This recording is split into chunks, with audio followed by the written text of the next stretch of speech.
So today I cleaned these two stones, both for young boys named David James Carter. The older David James on the right, he died at age 12 of rheumatic fever, which is a complication of scarlet fever or strep throat. The younger David Carter died of diphtheria. He was actually born after his older brother died, and that was pretty common for parents to have a child that passed away and to name the next child the exact same thing.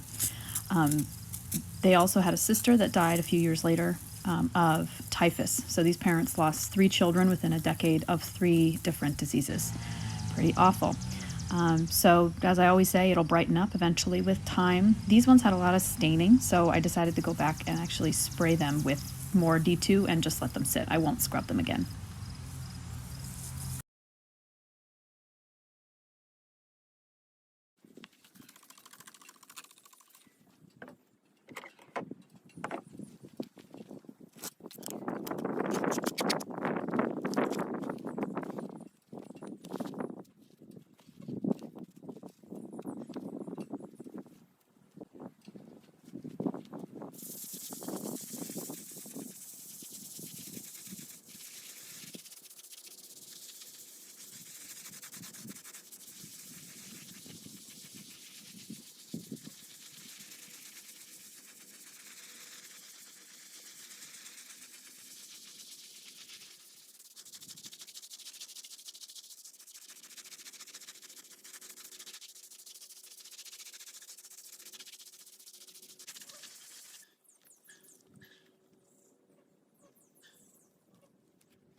Good morning. Today I'm in the cemetery cleaning the graves of Julia, Delia,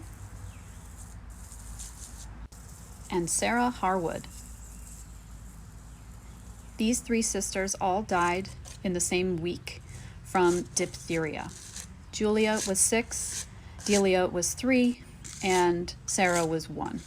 Diphtheria was a particularly deadly disease for children of this time period and still is in some parts of the world. There is a vaccine for diphtheria, which has drastically reduced the numbers worldwide. It's actually the D in the DTaP vaccine that children get, along with tetanus and pertussis.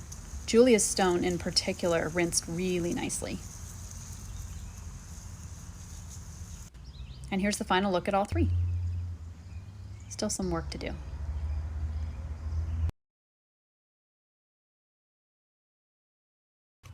This is the grave of Willie Dixon.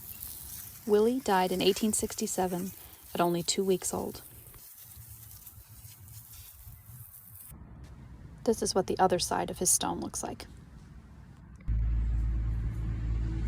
Willie had a lot of moss and lichen on his grave.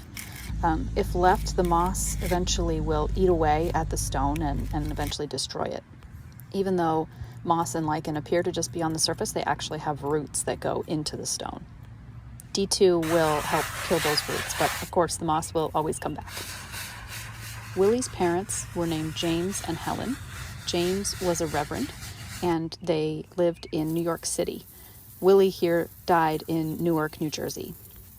I couldn't find a cause of death for Willie. Given that it was so close to his birth, my guess is the birth had something to do with it. Either it was premature or a birth injury, something like that. His mother lived another 34 years and is buried next to him.